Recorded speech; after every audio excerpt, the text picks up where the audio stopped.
الحمد لله رب العالمين والصلاة والسلام على أشرف الأنبياء والمرسلين وعلى آله وأصحابه أجمعين. دوست بزرگوں،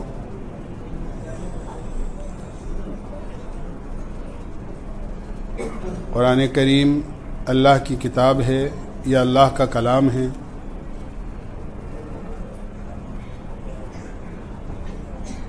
رمضان المبارک سے قرآن کریم کا خاص تعلق ہے. جیسا کہ قرآن کریم میں اللہ تعالیٰ نے فرمایا ہے،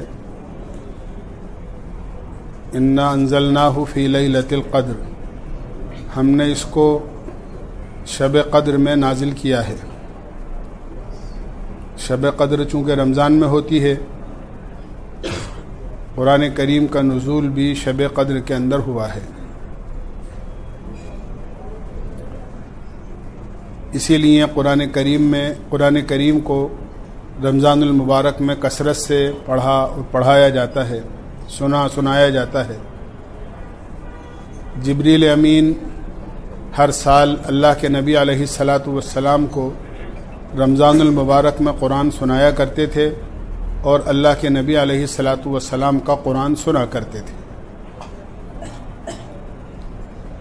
جس سال اللہ کے نبی علیہ السلام کی وفات ہوئی ہے اس سال 2 مرتبہ دور ہوا ہے، یعنی جبریل امین نے 2 مرتبہ قرآن سنایا ہے اور اللہ کے نبی سے 2 مرتبہ قرآن سنا ہے.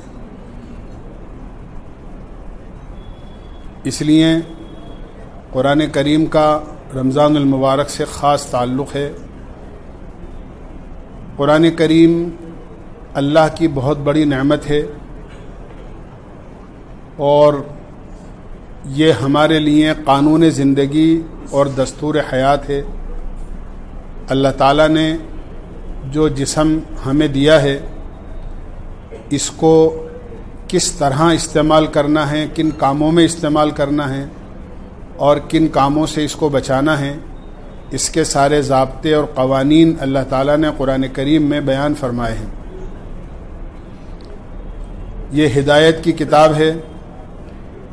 یہ انسانوں کو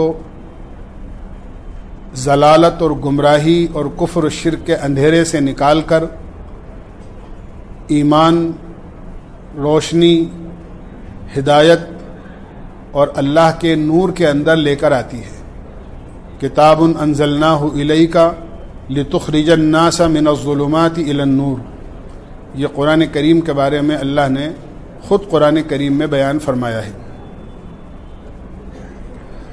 ہمیں یہ یاد رکھنا چاہیے کہ قرآن کریم کسی کی دنیا میں لکھی ہوئی کتاب نہیں ہے کہ کسی آدمی نے، کسی رائٹر نے اس کو لکھا ہو، کسی مصنف نے اس کو تصنیف کیا ہو.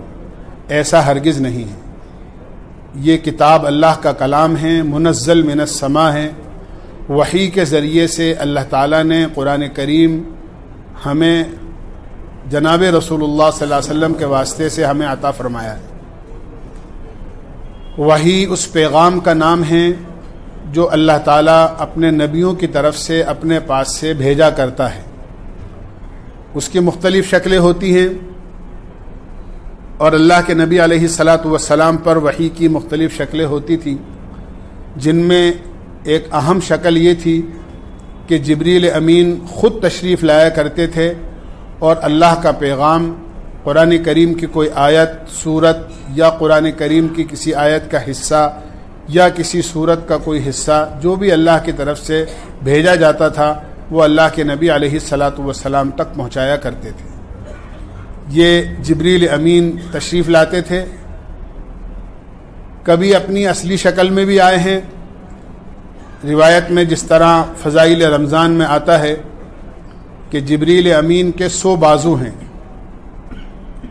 اور شب قدر میں جو رمضان المبارک میں ہوتی ہے اپنے صرف 2 بازو کھولتے ہیں جس سے مشرق اور مغرب پوری ڈھک جاتی ہے. چند مرتبہ تو ایسا ہوا ہے کہ جبریل امین اپنی اصلی شکل میں اللہ کے نبی علیہ السلام کے سامنے آئے ہیں، باقی کسی نیک اور اچھے آدمی کے شکل میں آپ کے پاس آیا کرتے تھے.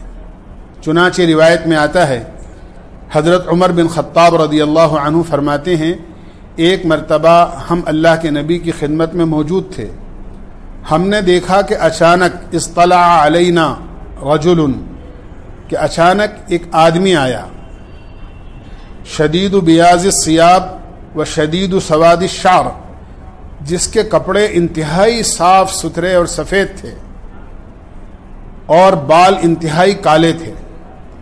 گویا اس بات کی طرف اشارہ ہے کہ صاف ستھرے کپڑے پہن کر، سفید کپڑے پہن کر آئے تھے اور جوان آدمی تھا، یعنی بالکل کالے بال تھے۔ حضرت عمر فرماتے ہیں لا یرا علیہ اثر السفر، بظاہر دیکھنے میں ایسا محسوس ہوتا تھا کہ یہ آدمی مسافر نہیں ہے، کیونکہ جب آدمی سفر کر کے آتا ہے تو سفر کے اثرات اس کے چہرے پر ہوتے ہیں، تھکاوٹ ہوتی ہے، کپڑے میلے ہوتے ہیں سفر کی وجہ سے، ایسا کچھ نہیں تھا۔ لیکن ساتھ ساتھ فرماتے ہیں لا یعرفہ منا احد، ہم میں سے کوئی پہچانتا بھی نہیں تھا، تو ہم بڑے تعجب میں پڑ گئے کہ اگر یہ آدمی مدینے کا ہوتا تو ہم پہچانتے، اور اگر باہر سے آیا ہوا ہوتا تو سفر کے کچھ اثرات اس کے اوپر ہوتے۔ سفر کے اثرات بھی نہیں ہیں اور ہم پہچانتے بھی نہیں ہیں۔ لیکن کہتے ہیں کہ ہم اللہ کے نبی علیہ السلام کی خدمت میں خاموشی کے ساتھ بیٹھے رہے، ہم نے دیکھا کہ ہوتا ہے کیا ہوتا ہے۔ وہ آدمی آیا اور اللہ کے نبی علیہ السلام کے بالکل قریب ہو کر بیٹھ گیا، اور دو زانو جس طرح قاعدے میں التحیات میں بیٹھتے ہیں اس طرح بیٹھ گئے، اور اپنے دونوں گھٹنے اللہ کے نبی کے انتہائی قریب کر لیے، اور اللہ کے نبی علیہ السلام سے کچھ سوالات کیے۔ سب سے پہلا سوال اسلام کے بارے میں کیا، مل اسلام، کہ اللہ کے نبی آپ اسلام کے بارے میں بتائیے، اسلام کس کو کہتے ہیں؟ اللہ کے نبی علیہ السلام نے ارشاد فرمایا ان تشہد ان لا الہ الا اللہ وان محمد الرسول اللہ، کہ تم اس بات کی گواہی دو کہ اللہ کے سوا کوئی معبود نہیں، محمد صلی اللہ علیہ وسلم اللہ کے رسول ہیں، نماز کو قائم کرو، زکوٰۃ کو ادا کرو، رمضان المبارک کے روزے رکھو، اللہ کے گھر کا حج کرو۔ جب اللہ کے نبی نے یہ جواب دیا تو وہ آدمی کہنے لگا صدقتا، آپ نے بالکل سچ فرمایا۔ حضرت عمر فرماتے ہیں کہ بڑا تعجب ہوا ہمیں کہ سوال سے تو یہ معلوم ہوتا تھا کہ یہ آدمی ناواقف ہے اور اللہ کے نبی سے سوال کر رہا ہے، لیکن جب آپ نے جواب دیا تو آپ کے جواب میں یہ کہتا ہے کہ آپ نے بالکل سچ فرمایا، اس سے اندازہ ہوتا تھا کہ اس کو پہلے سے معلوم ہے۔ پھر دوبارہ سوال کیا مل ایمان، اللہ کے نبی ایمان کیا چیز ہے؟ آپ نے فرمایا ان تؤمن باللہ وملائکتہ وکتبہ ورسلہ والیوم الآخر والقدر خیرہ وشرہ من اللہ تعالی والبعث بعد الموت۔ آپ نے فرمایا کہ اللہ پر ایمان لانا، اس کے فرشتوں پر ایمان لانا، اس کی کتابوں پر ایمان لانا، اس کے رسولوں پر ایمان لانا، آخرت کے دن پر ایمان لانا، اچھی بری تقدیر پر ایمان لانا، مرنے کے بعد اٹھائے جانے پر ایمان لانا۔ آپ نے یہ سب ایمان کی ساتوں چیزیں ارشاد فرمائی۔ اس نے پھر کہا صدقتا، آپ نے سچ فرمایا۔ اس کے بعد اللہ کے نبی علیہ السلام سے پوچھا مل احسان، احسان کیا چیز ہے؟ اللہ کے نبی علیہ السلام نے فرمایا احسان یعنی عبادت کی مغز، عبادت کی روح، یہ ہے ان تعبد اللہ کأنک تراہ فإن لم تکن تراہ فإنہ یراک، اللہ کی عبادت اس طرح کرو گویا کہ تم اسے دیکھ رہے ہو اور تم اس کے سامنے کھڑے ہو۔ اگر یہ کیفیت پیدا نہ ہو تو کم سے کم یہ خیال کرو کہ اللہ تمہیں دیکھ رہا ہے۔ اللہ کے نبی علیہ السلام سے اگلا سوال کیا کہ قیامت کے بارے میں آپ کیا کہتے ہیں؟ متی الساعہ، قیامت کب آئے گی؟ اللہ کے نبی نے فرمایا مل مسئول عنہا بعلم من السائل، یہ سوال ایسا ہے کہ سوال کرنے والے سے زیادہ میں نہیں جانتا۔ جس طرح تمہیں معلوم نہیں ہے کہ قیامت کا صحیح وقت کون سا ہے، اس طرح قیامت کا اصل وقت مجھے بھی معلوم نہیں ہے۔ ہاں، اللہ کے نبی علیہ السلام نے فرمایا قیامت سے پہلے کی کچھ علامتیں ہیں، اور وہ علامتیں آپ نے ارشاد فرمائی ہیں کہ بکریاں چرانے والے یعنی کمزور اور مال میں جو کمتر ہوتے ہیں، بکری چرانے والے چرواہے اتنے مالدار ہو جائیں گے کہ بڑی بڑی لمبی لمبی بلڈنگیں بنائیں گے۔ اسی طرح آپ نے قیامت کی علامت میں سے ایک بات یہ ارشاد فرمائی ان تلد الامۃ ربتہا، کہ باندی اپنے آقا کو جنے گی۔ کیا مطلب؟ اس کا مطلب یہ ہے کہ بیٹی ہوگی اور ایک طرف اس کی ماں ہوگی، لیکن بیٹی اپنی ماں پر ایسا حکم چلائے گی جیسا کہ کوئی آقا اور اپنے غلام پر اور اپنے نوکر پر حکم چلاتا ہے۔ فرمایا یہ قیامت کی علامت ہوگی۔ قیامت سے پہلے ایسا زمانہ آئے گا کہ بیٹیاں ماؤں کو ڈانٹیں گی، اولاد باپ کو ڈانٹے گی اور باپ کو گھورے گی۔ فرمایا کہ جب یہ وقت آ جائے تو سمجھ لو قیامت قریب ہے، جبکہ ماں باپ کے سامنے تو اپنی آواز کو بلند کرنے کا بھی حکم نہیں ہے۔ ولا تقل لہما اف، اف تک مت کہو، ولا تنہرہما، ان کو کسی بات پر جھڑکو مت، وقل لہما قولا کریما، ماں باپ کے سامنے تو بھلی اور نرم بات کرو۔ اللہ کے نبی نے یہ علامتیں ارشاد فرمائی۔ حضرت عمر فرماتے ہیں کہ وہ آدمی اٹھ کر چلا گیا۔ ہم تعجب میں رہے کہ کون آدمی تھا، پوچھتا بھی ہے اور بعد میں تصدیق بھی کرتا ہے۔ کچھ ہی وقت گزرا تھا کہ اللہ کے نبی علیہ الصلاۃ والسلام نے پوچھا، عمر جانتے ہو یہ آدمی کون تھا؟ حضرت عمر فرمانے لگے اللہ اور اس کے رسول ہی زیادہ جانتے ہیں۔ فرمایا کہ یہ جبریل تھے جو تمہارا دین تمہیں سکھانے کے لیے آئے تھے۔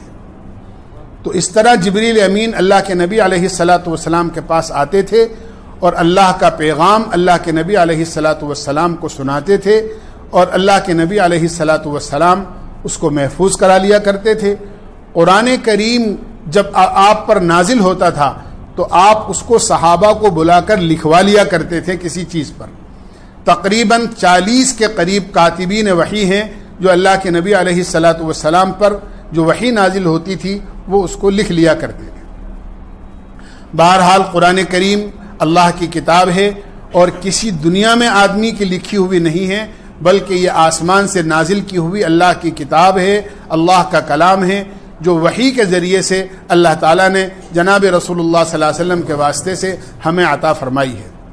قرآن کریم کے کچھ حقوق ہیں بندوں پر جس کو ادا کرنا ضروری ہے۔ قرآن کریم کو سیکھنا اور صحیح سیکھنا، اس کی ادائیگی کے ساتھ، صحت لفظی کے ساتھ میں۔ عربی زبان اتنی وسیع زبان ہے کہ ذرا سے معمولی سے فرق سے لفظ کا فرق آ جائے، کوئی حرف کا فرق آ جائے، زبر زیر کا فرق آ جائے تو معنی بدل جاتے ہیں۔ اس لیے قرآن کریم کو سیکھنا اور سیکھنا صحیح ادائیگی کے ساتھ اس کو پڑھنے کی کوشش کرنا، اور جب قرآن کریم آدمی سیکھ جائے تو اس کے معانی اور مطالب کو سمجھنا کہ قرآن کریم اللہ کی کتاب ہے۔ اللہ تعالیٰ تقریباً 99 مقامات پر یا اس سے کچھ کم زیادہ یا اللہ تعالیٰ بندوں کو براہ راست اس طرح مخاطب ہیں، یا ایھا الذین آمنو، اے ایمان والے، اے میرے ایمان والے بندو، اے میرے ایمان والے بندو۔ کتنی بڑی بات ہے کہ اللہ براہ راست اپنے ایمان والے بندے سے خود بات کر رہے ہیں، یہ کرنا ہے، یہ کرنا ہے، یہ نہیں کرنا ہے، یہ نہیں کرنا ہے۔ اس لیے قرآن کریم کے معانی اور مطالب کو سمجھنا اور پھر اپنی وسعت کے مطابق قرآن کی تعلیمات پر عمل کرنا، اور عمل کرنے کے بعد قرآن کی تعلیمات کو اللہ کے ان بندوں تک پہنچانا جو قرآن کی تعلیمات سے ناواقف ہیں۔ یہ قرآن کریم کے کچھ حقوق ہیں جو ہر بندے کو اپنانے چاہیے اور ادا کرنے چاہیے۔ سب سے پہلا حق قرآن کریم کو سیکھنے کا اور اس کی ریگولر مسلسل تلاوت کرنے کا ہے۔ قرآن کریم کی تلاوت کے کچھ آداب ہیں، اس لیے کہ یہ اللہ کی کتاب ہے۔ سب سے بڑا ادب یہ ہے جو قرآن کریم ہی کے اندر اس کو بیان کیا گیا ہے، لا یمسہ الا المطہرون، اس کو پاک ہاتھ ہی لگا سکتے ہیں۔ اگر کسی کے ہاتھ ناپاک ہیں یا کوئی بدن سے ناپاک ہے تو آدمی اپنے ہاتھ سے اس کو چھو نہیں سکتا۔ لہذا منع ہے کہ کوئی آدمی بغیر وضو ہو تو بغیر وضو قرآن کریم کے ہاتھ نہیں لگا سکتا۔ اس کو قرآن کریم کے ہاتھ لگانے کے لیے وضو کرنا ضروری ہے، وضو کرے اور اس کے بعد قرآن کریم کے ہاتھ لگائے۔ حتیٰ کہ اگر کوئی آدمی ایسا ہے جس کو غسل کرنا ضروری ہے، جنابت ناپاکی کی حالت کے اندر ہے، تو قرآن کریم کا ادب یہ ہے کہ آدمی ہاتھ لگانا تو بہت دور کی بات ہے، زبان سے بھی قرآن کریم کا کوئی حصہ پڑھ نہیں سکتا، قرآن کریم کی کوئی آیت نہیں پڑھ سکتا۔ ایک آدمی ہے جس پر غسل واجب ہے، اس کو نہانا ضروری ہے، لہذا وہ ناپاکی حالت میں نہ تو ہاتھ لگا سکتا ہے اور نہ زبان سے قرآن کریم کی کوئی آیت پڑھ سکتا ہے۔ پہلے اس کو غسل کرنا چاہیے، پاک ہونا چاہیے، اس کے بعد ہاتھ لگائے۔ اسی طرح گھروں میں ہماری ماں بہنیں جو مہینے سے ناپاک ہو جاتی ہیں، حیض کی حالت میں ہوتی ہیں، وہ بھی ایسی حالت میں نہ قرآن کریم کو پڑھ سکتی ہیں نہ قرآن کریم کے ہاتھ لگا سکتی ہیں۔ بچے کی پیدائش کے بعد میں جو ناپاکی ہوتی ہے، جس کو نفاس کہا جاتا ہے، جس کی مدت جلدی بھی ختم ہو جاتی ہے، آخری مدت اس کی 40 دن ہے، جب تک وہ پاک نہ ہو اس وقت تک نہ وہ زبان سے پڑھ سکتی ہیں اور نہ قرآن کریم کے ہاتھ لگا سکتی ہیں، اس لیے کہ یہ اللہ کی پاک کتاب ہے، اس کو پاک منہ ہی پڑھ سکتا ہے اور اس کو پاک ہاتھ لگا سکتے ہیں۔ یہ سب سے بڑا ادب ہے۔ علماء نے لکھا ہے قرآن کریم کی تلاوت کے موقع پہ آدمی کو انتہائی اللہ کی طرف متوجہ ہو کر، خوشبو لگا کر اور ادب کے ساتھ آدمی کو بیٹھ کر قرآن کریم کی تلاوت کرنا چاہیے اور پڑھنا چاہیے۔ قرآن کریم کی تلاوت کا ایک بہت بڑا ادب بھی یہ ہے کہ آدمی جب قرآن کریم کو پڑھنے کا ارادہ کرے تو سب سے پہلے اعوذ باللہ من الشیطان الرجیم بسم اللہ الرحمن الرحیم پڑھ کر پھر قرآن کریم کی تلاوت کرے۔ قرآن کریم پڑھ رہا ہے اور پڑھتے پڑھتے اگر کوئی کام پیش آ گیا، کوئی کسی سے بات کرنے کی نوبت آ گئی اور آدمی رک گیا اپنی تلاوت سے، تو اب اگلی مرتبہ جب کہ بات کرنے سے فارغ ہو جائے یا اپنے کام سے فارغ ہو جائے تو آگے جو تلاوت کرے گا تو صرف اعوذ باللہ من الشیطان الرجیم پڑھ کر شروع کر دینا چاہیے۔ اب آگے اس کو بسم اللہ پڑھنے کی ضرورت نہیں ہے، اس لیے کہ وہ ذرا سی دیر کے لیے رک گیا تھا، خالی اعوذ باللہ پڑھ کر آدمی جو ہے وہ قرآن کریم کی تلاوت شروع کر دے۔ قرآن کریم کی تلاوت کرتے کرتے درمیان کے اندر ایک سورت ختم ہو جائے اور دوسری سورت شروع ہو تو اس وقت میں سورت کے اوپر بسم اللہ الرحمن الرحیم لکھا ہوا ہوتا ہے، بسم اللہ پڑھ کر آدمی کو اگلی سورت شروع کرنی چاہیے، سوائے سورہ براءت کے جس کو سورہ توبہ بھی بولتے ہیں 10ویں سپارے میں، وہاں بسم اللہ لکھی ہوئی بھی نہیں ہے، وہاں بغیر بسم اللہ کے اگلی سورت شروع کر دینا چاہیے، وہاں یہی حکم ہے۔ اسی طرح نماز میں بھی جب آدمی نماز کی نیت باندھتا ہے اور سبحان اللہ سبحانک اللہم و بحمدک و تبارک اسمک و تعالی جدک ولا الہ غیرک پڑھ لیتا ہے، اس کو ثنا بولتے ہیں، تو اب آگے قرآن پاک کی تلاوت کرنے کے لیے اور نماز میں قرآن پڑھنے کے لیے سورہ فاتحہ پڑھنے کے لیے پہلی رکعت کے شروع میں ثنا کے بعد اعوذ باللہ من الشیطان الرجیم بسم اللہ الرحمن الرحیم پڑھ کر اور پھر سورہ فاتحہ شروع کرنی چاہیے۔ سورہ فاتحہ ختم کرنے کے بعد جب کوئی سورت پڑھے گا اس وقت میں بسم اللہ پڑھنا ضروری نہیں ہے، وہ بغیر بسم اللہ کے بھی آدمی سورت پڑھ سکتا ہے۔ اسی طرح دوسری رکعت میں جب کھڑے ہوں گے تو پہلے بسم اللہ پڑھی جائے گی اور اس کے بعد سورہ فاتحہ شروع کی جائے گی، پھر سورہ فاتحہ کے بعد جو بھی سورت پڑھنا ہو وہ بھی بغیر بسم اللہ کے پڑھی جائے گی۔ قرآن کریم کے ان آداب کی رعایت ہمیں ہر تلاوت کے موقع پر رکھنا چاہیے تاکہ قرآن کریم کی کسی بھی قسم کی بے ادبی نہ ہو۔ یہ مردوں کے لیے بھی ہے، یہ مستورات کے لیے بھی ہے، اس لیے کہ قرآن کریم اللہ کی کتاب ہے، جو ادب کے ساتھ اس کی تلاوت کرتا ہے اللہ تعالیٰ قرآن کریم کا نور اس کو عطا فرماتے ہیں، اور قرآن کریم کا نور جس کو مل جاتا ہے وہ ایسی روشنی ہوتی ہے جیسے آنکھوں کی روشنی سے آدمی اچھے اور خراب، اندھیرے اجالے، دوست اور دشمن کے درمیان تمیز کر لیتا ہے اپنی آنکھوں کی روشنی سے دیکھ کر کے سامنے آنے والا میرا دوست ہے، میرا دشمن ہے، جاننے والا ہے، اجنبی ہے، یہ کالا ہے، سفید ہے، اس وقت دن ہے یا رات ہے۔ نابینا آدمی کو کچھ پتہ ہی نہیں ہوتا، چاہے سورج نکلے نہ نکلے، دن ہو رات ہو، اس کے لیے دونوں برابر ہیں۔ ایسے ہی جو آدمی قرآن کریم کے آداب کی رعایت کے ساتھ قرآن کریم کی تلاوت کرتا ہے تو قرآن کریم کو اللہ نے خود قرآن کریم میں نور کہا ہے، لہذا وہ نور آدمی کے دل میں اور جسم میں داخل ہوتا ہے، پھر اللہ تعالیٰ اس نور کی بنیاد پر اس کو عمل کی توفیق بھی عطا فرماتے ہیں، اور اللہ تعالیٰ آگے کی جو ہدایات ہیں جس کی دعا خود قرآن کریم میں آدمی کرتا ہے، اہدنا الصراط المستقیم، اے اللہ تو ہمیں سیدھے راستے کی ہدایت عطا فرما، اللہ تعالیٰ اس کو ہدایت بھی عطا فرماتے ہیں۔ اللہ تعالیٰ ہمیں سمجھنے کی اور عمل کی توفیق نصیب فرمائے۔ وآخر دعوانا الحمدللہ رب العالمین۔ سبحان اللہ بحمدہ، سبحانک اللہم وبحمدک، ونشہد ان لا الہ الا انت، نستغفرک ونتوب الیک۔ صلی اللہ تعالی علی خیر۔